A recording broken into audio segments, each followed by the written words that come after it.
Assalamualaikum warahmatullahi wabarakatuh.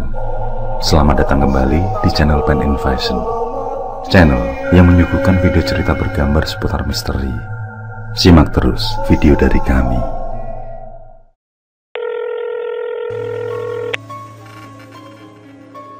Terdengar suara dari seberang telepon di suatu hari di bulan November. Sejenak kemudian, istriku terlibat percakapan dengan Fahri, sepupunya. Rupanya, Fahri ingin mengajak kakeknya untuk liburan. Dan seperti tahun kemarin, dia ingin aku sekeluarga liburan bareng dengannya di puncak. Istriku tersenyum sambil melemparkan pandangan bertanya padaku yang duduk di sebelahnya. Aku pun menggeleng. Jawabanku itu membuat istriku beralasan jika aku sudah mengambil cuti bulan lalu, jadi tidak bisa ambil cuti lagi. Selain itu, bulan Desember juga biasanya sibuk, terutama saat Natal dan Tahun Baru. Alasan istriku tidak dihiraukan oleh Fahri.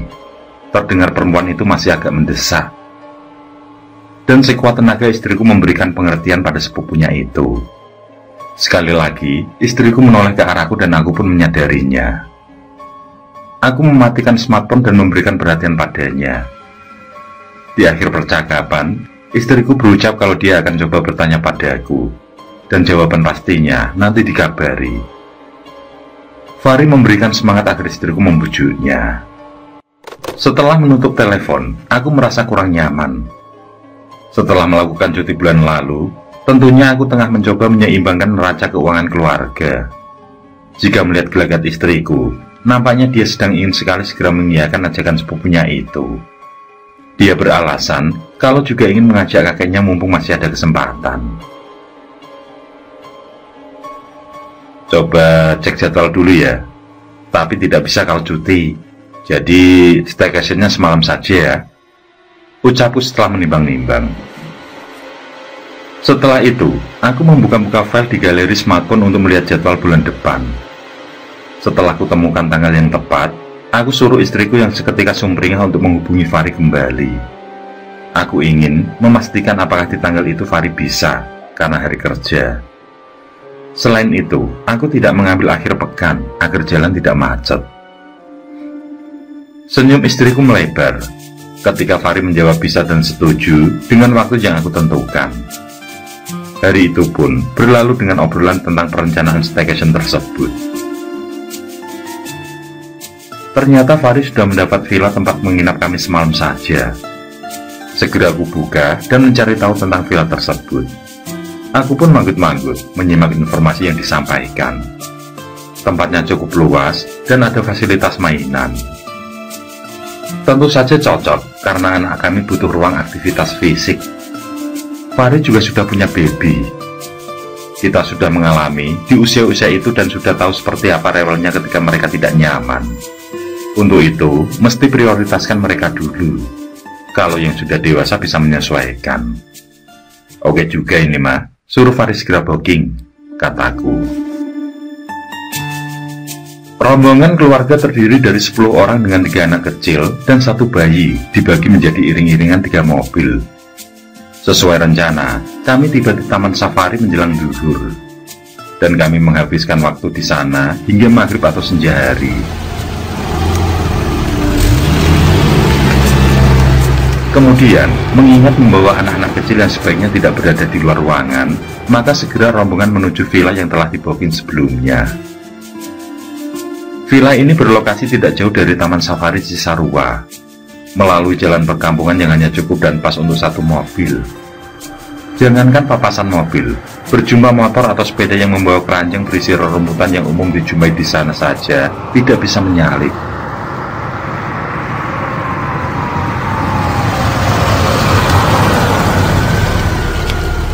Kami disambut dengan tulisan kuning besar yang menyebutkan nama villa tersebut. Tampak villa itu tidak berkesan bangunan modern dan estetis, seperti kebanyakan villa di ujung jalan yang telah kami lewati. Letaknya berada di kiri jalan, dengan halaman berupa tanah landai menurun dari jalan akses masuk tersebut. Mobil pertama yang ditumpangi Fahri masuk terlebih dahulu ke dalam halaman dan parkir. Sedangkan kami yang berada paling akhir menutup pagarnya. Pagar villa ini terkesan tidak dirawat oleh pemiliknya, berupa besi yang sudah berkarat dan rapuh. Bahkan ketika ditutup pun tidak rapat, sehingga harus diikat dengan seutas rantai. Bangunan ini tampak kecil untuk bisa menampung kapasitas 15 orang, seperti keterangan yang diberikan di video. Selain itu, penampakan bangunannya juga tidak sama. Aku kira ini berbeda lokasi, namun tulisan bercahaya neon itu sudah benar adanya. Bentuk muka bangunan ini tampak sederhana dengan dinding papan bercat hitam, sedangkan halamannya sangat gelap, tidak berpenerangan. Sangat beda jauh dengan di dalam villa yang mana semua lampu menyala dengan terang. Istriku turun dari mobil dan mendekat pada Fahri yang menghubungi penjaga villa. Beberapa kali dihubungi, belum juga nyambung. Aku berjalan ke taman sambil menantikan kedatangan penjaga untuk membuka pintu. Di antara taman terdapat sebuah tangga ke bawah. Aku melangkah turun dan mendapati satu bangunan lagi yang lebih besar dengan atap yang lebih panjang keluar dari teras. Bangunan ini rupanya menempel dengan bangunan berdinding gelap yang dekat dengan lokasi kami memarkirkan kendaraan. Nah, ini yang divideokan, kataku dalam hati sambil tersenyum. Sama seperti di atas, di dalam bangunan semua penerangan dinyalakan, namun halaman kebun gelap gulita. Aku pun melangkahkan kaki menuruni tangga. Rupanya ruangan di dalam luas juga, dan aku merasa cocok. Aku memutari bangunan ini ke halaman belakang dan menemukan saklar yang kemudian kunyalakan. Seketika, teranglah halaman di sekitar villa ini. Terlihat asri, ditambah salah satu sudut ada akses menuju kolam renang. Agak geram dalam hati saat menengok. Ternyata kolam renang kosong tanpa air. Seharusnya sudah dipersiapkan karena kami sudah booking jauh-jauh hari, bukan mendadak.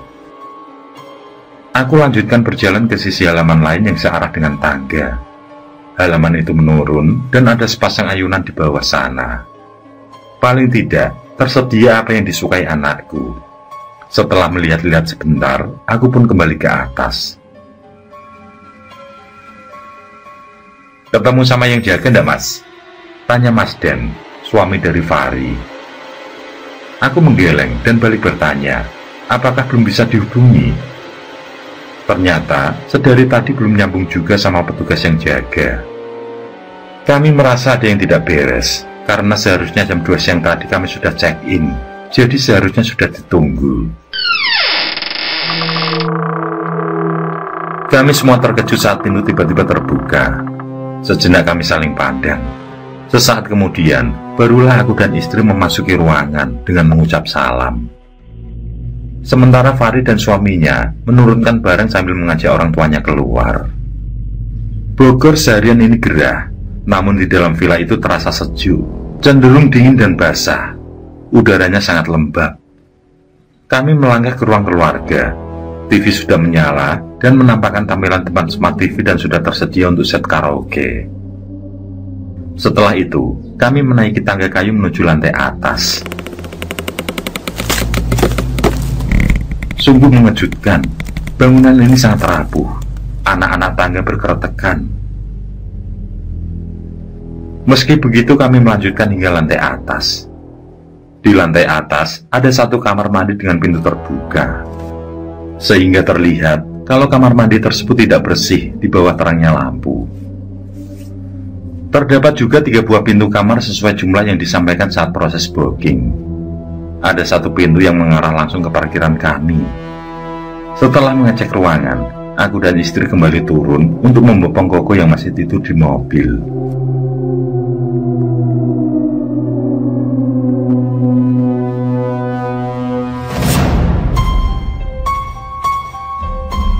Kami semua yang sudah bersiap dengan barang bawaan, tiba-tiba dikejutkan dengan kemunculan seorang laki-laki berusia sekitar 40-an tahun. Orang tersebut tersenyum, kemudian mempersilahkan kami masuk. Kami berpikir jika pria tersebut adalah si penjaga yang tidak bisa dihubungi dari tadi. Kami semua segera masuk, memindahkan anak-anak yang ketiduran dan membongkar isi bagasi. Saat itu aku yang langsung turun ke bawah mendapati sang penjaga berdiri di dapur. Aku mendekat sambil meletakkan beberapa makanan di atas meja makan. Iseng aku bertanya di mana pria itu tinggal.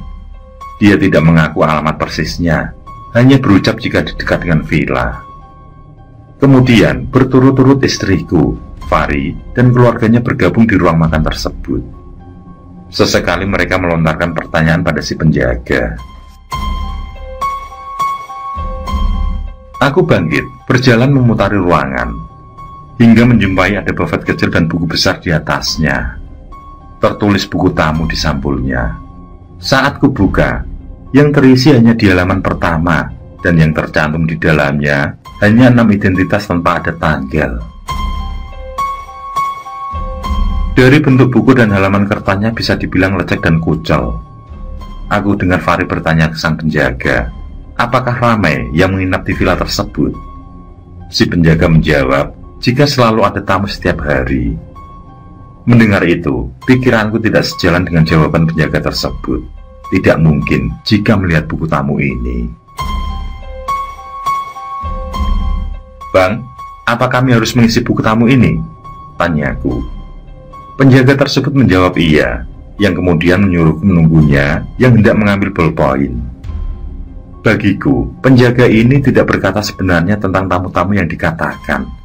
Bahkan untuk ballpoint yang dijanjikan, hingga kami pulang pun tidak ada. Aku kembali naik ke lantai atas. Baru aku sadari bahwa temboknya bukan dari semen, tapi dari triplek yang dicat. Sungguh mengecewakan. Segera aku cek kamar di mana koko putraku tidur. Dipannya kokoh, namun terhirup aroma apek. Sedangkan kondisi kamar mandi betul-betul tidak menyenangkan, tetap sulit digambarkan. Tampaknya bersih, bagus dan wastafel putih, namun juga hitam bergerak di sana-sini. Aku pun menguji keran air panas agar terasa pas. Setelah itu, kami pun berkumpul di ruang TV, menjalani malam itu dengan ceria hingga larut malam. Di satu sisi, tidak ada yang menyadari adanya suara, dan seperti suara orang berjalan di lantai atas, di mana anak-anak sedang tidur.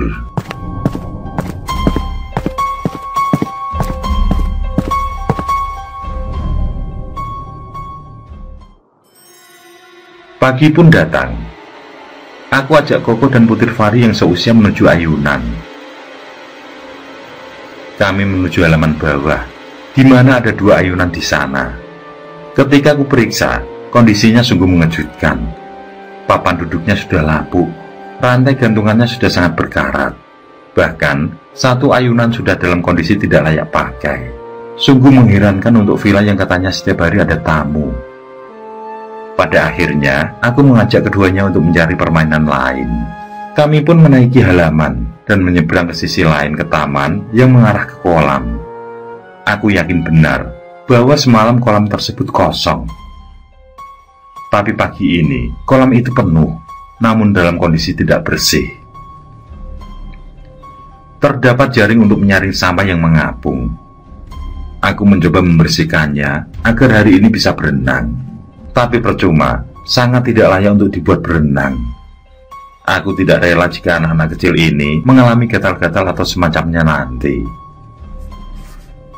Aku menghibur mereka karena tidak ada tempat bermain yang bisa dinikmati. Kemudian kembali melangkah masuk ke villa. Di depan TV, si bayi menangis sambil digendong neneknya. Aku mendekat dan melihat ruam di sekujur punggung hingga pantatnya. Aku terkejut. Mengapa hal ini terjadi setelah aku berpikir hal buruk di kolam renang? Batinku. Karena merasa tidak nyaman, kami pun sepakat saat itu juga untuk packing pulang. Saat memasukkan barang ke dalam bagasi mobil, berhubung aku yang paling akhir memasuki halaman villa ini, maka mobilku yang paling dekat dengan pagar. Betapa terkejutnya ketika mendapati pagar tersebut dirantai dengan erat, serta dikunci dengan gembok besar berkarat. Anehnya, mengapa hingga siang begini masih belum dibuka? Dan mengapa wujud rantai dan gemboknya seburuk itu? Belum selesai dengan rasa penasaran, istriku menyusul dengan setengah berlari. Dia memberitahukan dengan nada suara histeris jika dia melihat ada seorang ibu-ibu di dapur, padahal pintu tertutup.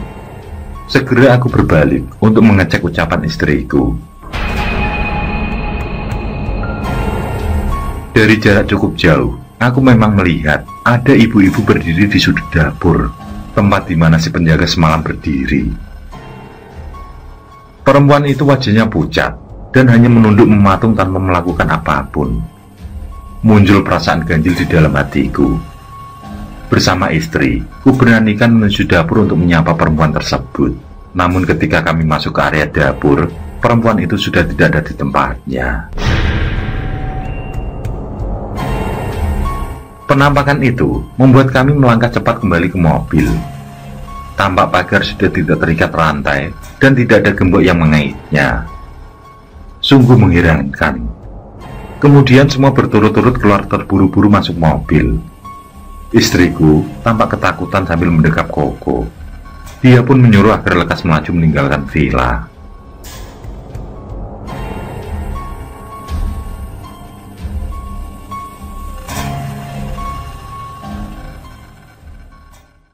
Beberapa hari pun berlalu. Notifikasi di layar smartphone muncul pada bar di atas. Seseorang menanggapi review Anda. Dengan tersenyum, aku buka notifikasi tersebut. Ada rasa bangga dan penasaran atas respon pembaca dengan apa yang kutulis di halaman internet.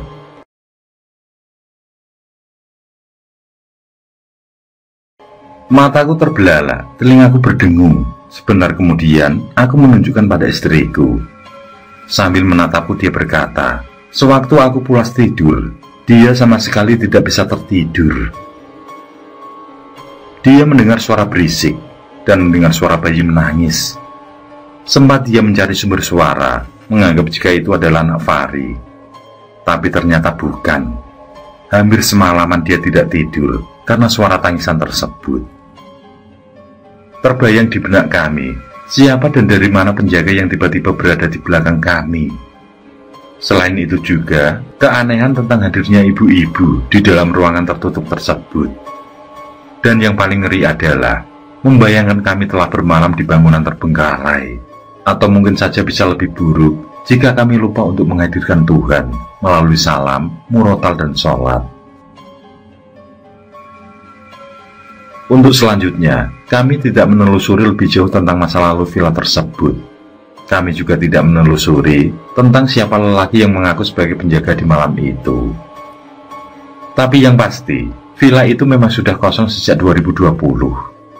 Ini adalah sebuah pengalaman yang bagiku di luar nalar. Padahal, melihat awal saat membooking villa, semua tidak menunjukkan ada hal yang aneh. Kami menghubungi pemilik villa juga tidak ada kejanggalan. Namun setelah itu, semua nomor telepon sudah tidak ada lagi yang aktif.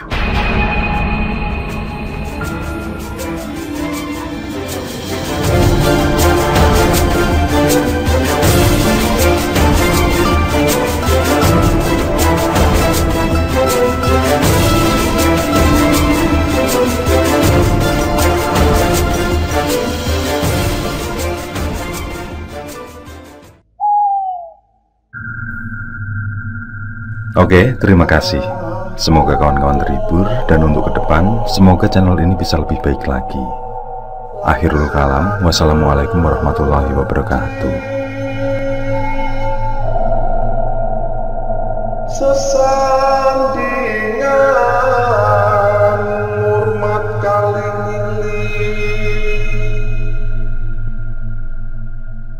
lakukan di pungkasane